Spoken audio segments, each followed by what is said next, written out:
Hi, my name is Sam Johnson and I am a voice teacher. Today I will be reacting to and analyzing Harry Styles performing Juice, the Lizzo song, as a cover. This video is sponsored by Skillshare. It's a new decade, it's 2020, use that time to be a better you. Skillshare is an online learning community that offers membership with meaning. With so much to explore, real projects to create, and the support of fellow creatives, Skillshare empowers you to accomplish real growth. Skillshare offers classes for real life so that you don't need to put everything in your life on hold just to learn something new. You can learn and grow with short classes that don't mess up your busy routine. One class that really interests me is Productivity Today, Managing Attention in the Digital Age. I think that I need that.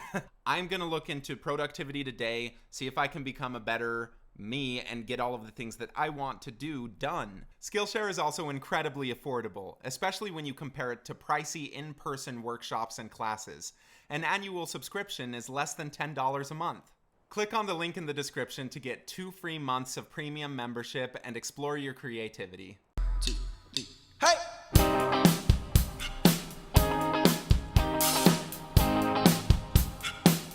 He's got those moves. Okay, first, let's just talk about those pants. And can someone tell me where I can get some and if this is actual style now? Because I like it, and I like the suspenders because I've always liked suspenders. Mirror, mirror on the wall, don't say 'cause I know I'm cute. Baby. Gucci down to my drawers, LV all on my shoes. Baby. I've been dripping so much sauce, got me looking like ragu. He's getting enough jaw drop when he goes to those high G's. And then he just adds a little bit of that raspy sound, which he's so good at it. And he's good at making these sounds that are probably pretty easy to him sound kind of difficult, like they're on the edge. And that's what I think a lot of people like listening to, is they associate that sound of it being about to break or like really intense as emotional. And so I think that he's good at being able to get into that place in a pretty sustainable way that's not going to hurt him and just kind of emotionally manipulate us with that. Lit up like a crystal ball, that's cool, baby, so easy. That's how I roll. If I'm shining, everybody gonna shine. Yeah, I'm gold. I was born like this, don't even gotta try. Now you know. I'm like shot a nigga better over time. So you know. Heard you say I'm not the baddest. I mean, it's basically speaking on pitch, and it works.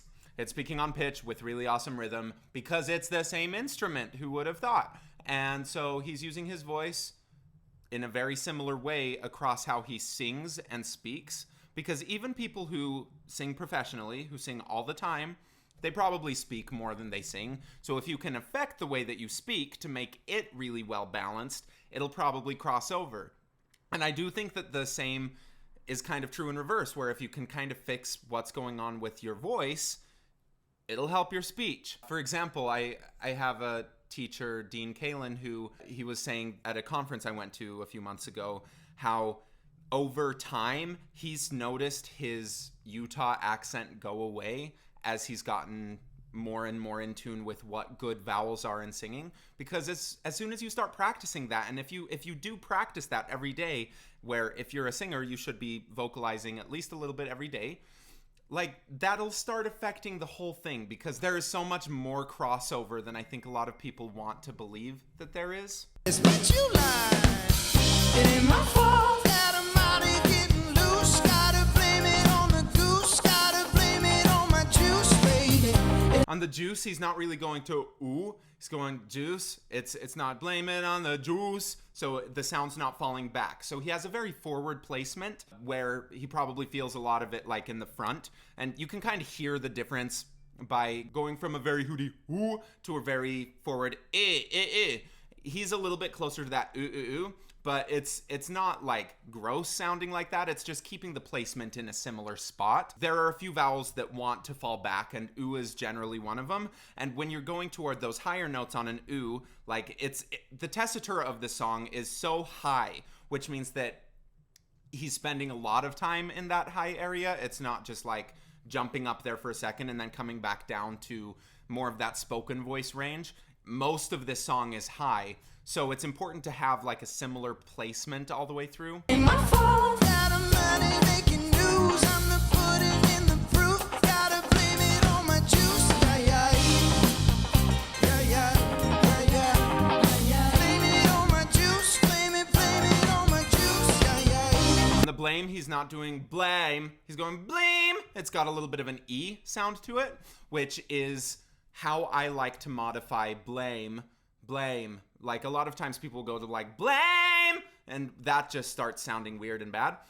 So if we modify that toward a little bit of a narrower sound, you go from to more of an E. You add that little E in, we end up getting some higher overtones popping out, and it just makes it all sound a little more consistent. Yeah, yeah. The pearls are nice. Blame it on my juice. No, I'm not a snack at all. Ooh, baby, I'm a whole damn meal. Jeffrey, you ain't being slick. Don't dare try to cop the feel. Baby, Juice ain't worth the squeeze if it just don't look like this. just like this. Hold up, baby, please don't me have to take your ooh. Most of it is really in tune. I heard a few times where it went just a little bit flat or whatever, but if everything in this phrase was the exact same pitch, it would get boring so quickly. And I think that letting a little bit of that playfulness with pitch and like sliding around with some of it, where just most of it is on that pitch that we expect, I think it's kind of interesting rather than just needing to be like ba ba ba ba ba ba ba ba. It has a lot more like up and down. It does sound like he might be getting a little bit more tight as the song goes on, but again, he started asking for that kind of tighter sound, and so it's like, is he just going more intense with what he was doing before, but it's still really balanced? Or is some of this stuff starting to creep in? Is his larynx rising a little bit more than he wants it to? I don't know. I would guess that it's not like that as much, but even really awesome singers, like, that is a thing that happens all the time, is tension starts creeping in through the song. And that's one of the risks that you run with using some of those extreme sounds of like, oh, this sounds a little bit pressed on purpose to get that stylistic effect. I'm shining, everybody gonna shine. I was born like this, don't even gotta try.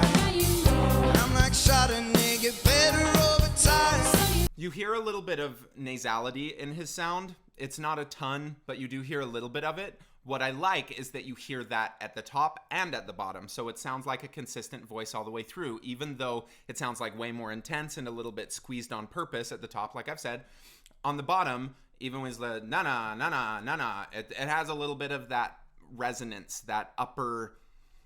It's just a little bit of nasality, but I don't think that nasality is such a bad thing, especially in pop music. When we look at some styles of musical theater and opera, it becomes much less desirable. But I think that it's everywhere. And if we're always in search of like losing nasality, I think that we lose a little bit of the color that you're able to get by adding that in and playing with it. But don't let it become a crutch. It is a thing that's very easy to be like, oh, if I just make it a little bit more nasal, then everything in this phrase becomes a million times easier, which could be completely true. But, see if you can do it the other way as well, and see if you can use that nasal sound as a way to get used to what it feels like to have balanced technique, and then change things slightly, because we just don't want to get stuck in one color, whether it's complete lack of nasality or, always having just a little bit of nasality. Heard you say I'm not the baddest, but you lie. It ain't my fault that I'm out here getting loose. Gotta blame it on my goose. Gotta blame it on my juice, baby. It ain't my fault that I'm out here making news. I'm the pudding in the proof. Gotta blame it on my juice. Yeah. Yeah, one of the things that I look for to see if the strain is real or if it's just something that he's trying to put on is the jaw, because if the jaw starts getting really, really tense and jutting out a lot, then that usually shows that it's going to start feeding back in its actual strain rather than just the effect that they're doing. And it doesn't look like he's getting a ton of jaw or face tension. Like, you can see this vein kind of bursting out a little bit, but that's not uncommon and that's not inherently a bad thing. It's just like all of these little signs can come together to give a full picture. He just looks way too relaxed in general for me to think that this is stressing him out like crazy. But then again, he's been, a big pop star for years and years now, and he has had a little bit of practice probably being able to hide when it's not going as well as it could be. And that's part of it. Like, that's a really good thing. Like, when things aren't going as well, because every level of singer, there will be times that things don't go as well, and we just can't let that make us lose our cool. And Harry Styles is a cool dude. Yeah, yeah, yeah, yeah. Blame it on my juice, blame it on my juice. Yeah, yeah, yeah, yeah, yeah, yeah. Blame it on my juice, blame it on my juice. Somebody come get your man. He's got such a cool tone. My DMs.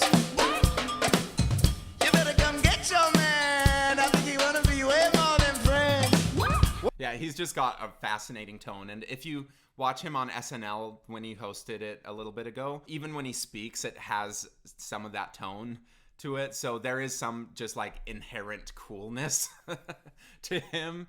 And he's letting it go out. Like he's letting that influence his sound rather than trying to manipulate it to be super pretty or like totally different. It sounds really authentic to me. It sounds just like Harry. Way more than friends. What do you want me to say?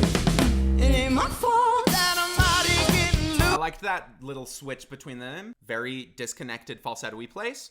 Quite a bit quieter. Into the again. And just going back and forth between the two shows a lot of vocal skill that you're not getting stuck in one coordination. So when I'm first working with a voice, the main things that I'm listening for are we getting stuck anywhere? Like if we start low and then start taking a scale higher and higher, do you hear it getting stuck in chest, or is it kind of letting it turn over into the head voice while still being a full sound? Or if, especially with women or high voices who have had a lot of classical training, if they try coming from the top down, there's a big tendency to kind of get stuck in that head voice rather than letting it mix back down into your chest a little bit. With him, like, we're not hearing it get stuck in any place. We're hearing a lot of just like, oh, I want it up here for this effect, and then it comes back, and it just jumps around. And any pull chest sound that he's kind of getting from it is for the style.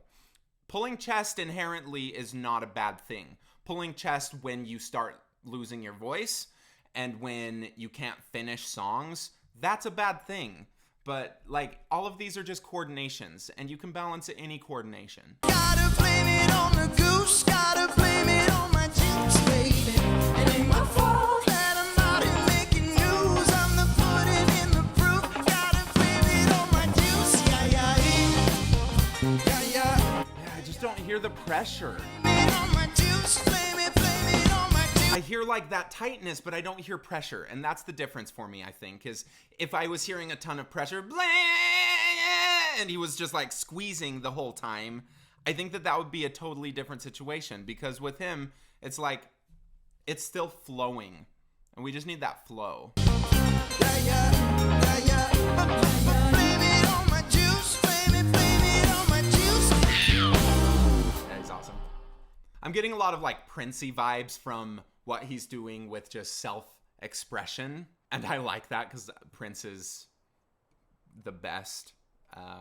Love me some Prince, and I love me some Harry Styles, but you can see that he's kind of not sticking with like gender norms all the time, or with fashion norms. He's kind of pushing it. You see the pearl set, which, you know, generally guys haven't worn pearls much like that, strands of pearls, and we've got the fingernail polish, and we've got all of the rings and all of these things, and like, I think it's cool because it doesn't seem like he's trying to put that on as like, look, I'm this androgynous thing, this is this style that I'm trying to do. It just feels like Harry.